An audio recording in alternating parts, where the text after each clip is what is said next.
En pleine nuit, des policiers qui menaient un raid ont frappé à la porte de Khadidjo Abdelrahman. Une réfugiée somalienne, avec son mari handicapé et leurs 12 enfants, elle a été emmenée vers un centre de détention provisoire aménagé dans un stade de Nairobi. Voici des images volées de ce stade. Dans le cadre de l'opération Usalama, la police kenyane a déjà arrêté 4000 personnes à Nairobi et à Mombasa, sur la côte. Et 80 Somaliens ont été déportés à Mogadiscio.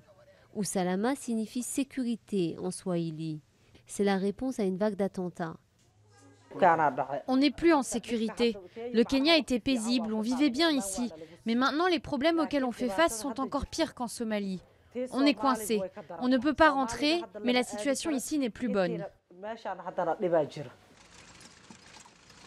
À Eastleigh, un quartier majoritairement somalien de Nairobi, la police a dressé des barrages. Elle fouille les voitures, les bus, contrôle les identités et procède à des arrestations. Les attentats se sont multipliés au Kenya ces derniers temps. À Eastleigh, Mombasa, Nairobi, les auteurs de l'attaque du centre commercial Westgate, 67 morts en 2013, étaient liés au groupe islamiste somalien Al-Shabaab. Le Kenya a envoyé des troupes en Somalie pour combattre les Shabaab et ordonné aux réfugiés somaliens de Nairobi de se présenter dans les camps du nord du pays.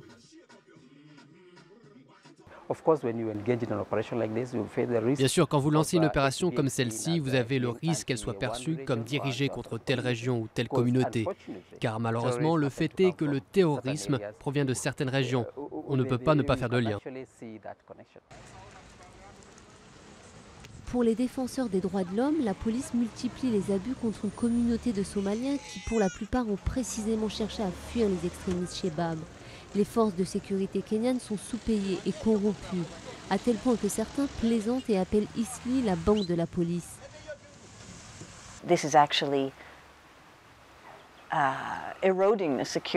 Cela met en péril la sécurité de nombreux Kenyans. Quand vous exposez les gens à des abus, quand vous les privez de leurs droits, comme c'est le cas actuellement, vous engendrez plus de colère et de frustration. Les gens qui ne l'étaient pas auparavant peuvent se sentir de plus en plus mécontents à cause du gouvernement.